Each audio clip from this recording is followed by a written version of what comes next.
ప్రియమైన మిత్రులందరికీ కూడా హృదయపూర్వక నమస్కారాలు. ఈ భూమి మీద పుట్టిన ప్రతి మనిషికి భగవంతుడు ధైర్యం అనేది ఇచ్చాడు. ఆ ధైర్యాన్ని ఎప్పుడు ఎలా వినియోగించాలో తెలిసిన వాడు ధన్యుడవుతారు. తప్పుడు పనులకు, తప్పుడు సమాచారాలకి, తప్పుడు ప్రసారాలకు వాడితే అలాంటి వారు నలుగురి చేత చి అని అనిపించుకుంటారు. మనలో ఉన్న ధైర్యం మంచి పనులకు ఉపయోగించాలి. చాలామంది క్రైస్తవుల మీద, హిందువుల మీద, ముస్లింల మీద, ఇలా ఇతర మతస్థుల మీద వ్యంగ్యమైన మాటలు మాట్లాడుతూ మేము ధైర్యవంతులము, గొప్ప వాళ్ళము అని గొప్పలు చెప్పుకుంటారు, డబ్బాలు కొట్టుకుంటారు. నిజమైన ధైర్యవంతులు ఎవరంటే క్రైస్తవ సహోదరుల మీద తమ ప్రభావాన్ని చూపేవాడు కాదు. హిందూ సహోదరుల మీద తమ ప్రభావాన్ని చూపేవాడు కాదు. ముస్లిం సహోదరుల మీద తన ప్రభావాన్ని చూపేవాడు కాదు. ఇతర మతస్థులపై తమ ప్రభావాన్ని చూపేవాడు ధైర్యవంతుడు కాదు. వాడు అసూయపరుడు. ఇతరుల మతం అంటే అతనికి నచ్చదు. ఇతరుల యొక్క మత సంబంధమైన మాటలంటే వారికి నచ్చక వారు అసూయతో మాట్లాడతారు. కాబట్టి అలాంటి వారిని బైబిల్, భగవద్గీత, ఖురాన్ వంటి పరిశుద్ధమైన గ్రంథాలు చదివిన ఎవరైనా సరే ఇలా మాట్లాడతారేంటి అని అసహించుకుంటారు. మనకు నిజంగా భగవంతుడు ఇచ్చిన ధైర్యం మనలో ఉంటే మనం పోరాడవలసింది, ఎదిరించవలసింది అనేక అంశాలు యొక్క సొసైటీలో ఉన్నాయి. మనలో నిజంగా ధైర్యం ఉంటే, నిజంగా మనం ధైర్యవంతులు అయితే మన పిల్లలను పాడు చేస్తున్నాయి చూసారా, డ్రగ్స్, మద్యం, గుట్కాలు, కైనీలు, సిగరెట్లు, ఇలాంటి మత్తు పదార్థాల నుండి మన పిల్లల్ని కాపాడడానికి మనం ధైర్యం ఉపయోగించాలి. వాటిపై మనం పోరాటం చేయాలి.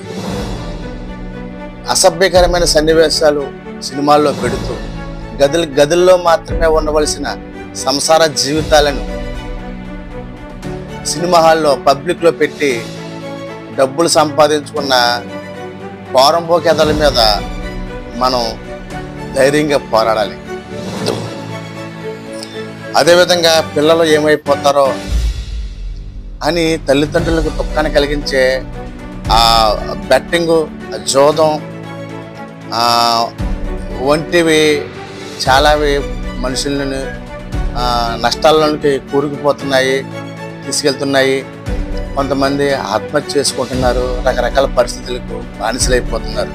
అలాంటి వాటిపై మనం పోరాటం చేయాలి. అదేవిధంగా శరీర కోరికలే ప్రేమ అని ఆడపిల్లల జీవితాలను పాడు చేసే చెత్త ఎదవలపై మనం పోరాడాలి. చెడు అలవాట్లకు బానిసై దొంగతనాలకు పాల్పడుతూ అనేకమైన ఇబ్బందులు పడుతున్న తల్లిదండ్రులకు అపకీర్తి తెస్తున్న వారిపై మనం పోరాడాలి. ప్రజల సొమ్ములను జీతాలుగా తీసుకుని ప్రజలకు సేవ చేయడానికి లంచాలు అడుగుతున్నారు, లంచాలతో తమ జీవితాలు గడుపుకుంటున్నారు చూసారా, అలాంటి పందికొక్కులపై మనం పోరాడాలి. డబ్బు సంపాదనే లక్ష్యంగా మనం తినే జానడ పొట్టకు మనం తినే ఆహారాన్ని కల్తీ చేస్తున్న కల్తీన కొడుకుల మీద పోరాడాలి. అమ్మాయిలను అసభ్యకరంగా దూషిస్తూ ఏడిపించే వారిలో మార్పు రావాలని పోరాడాలి.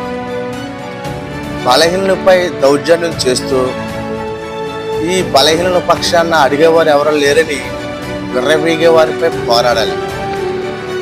ప్రేమగా ఉండవలసిన వారి మధ్య, అంటే కులాల మధ్య, మతాల మధ్య, ప్రాంతాల మధ్య, పార్టీల మధ్య చిచ్చు రేపుతున్న చెత్త ఎదవల మీద పోరాడాలి. ఆలోచించండి మిత్రులారా, ఇలా పలు రకాల సమస్యలు ఉన్నాయి. అలాంటి సమస్యలపై పోరాడితే మన ప్రపంచం బాగుంటుంది, మన పిల్లల భవిష్యత్తు బాగుంటుంది, రాబోయే తరానికి మన జీవితం ఒక ఆదర్శంగా ఉంటుంది. మనకే ఉన్నది చిన్న జీవితం, కానీ ఎంతో గొప్పది. ఉన్న చిన్నది జీవితమైన కొంతకాలమైన జీవితం మాత్రం చాలా అందమైనది. ఇలా అందమైన జీవితంలో కుటుంబం కొరకు కష్టపడదాం, ఉన్నంతలో సంతోషంగా ఉందాం. ఈ సమాజానికి చేయగలిగిన సేవ ఏదైనా మనకు చేయాలనిపిస్తే భగవంతుని మనల్ని వాడుకుంటే అలాంటి సేవ చేద్దాం. ఈ సమాజానికి కష్టాల్లో ఉన్న మన తోటి వారికి మనం చెయ్యందిద్దాం. ఒక 10 మంది ఆకలైన తీరుద్దాం. స్వార్థానికి స్వస్తి చెప్పి మానవత్వానికి మానవత్వాన్ని హృదయంలోనికి ఆహ్వానిద్దాం. రాబోయే తరానికి ఆదర్శంగా నిలుపుతాం.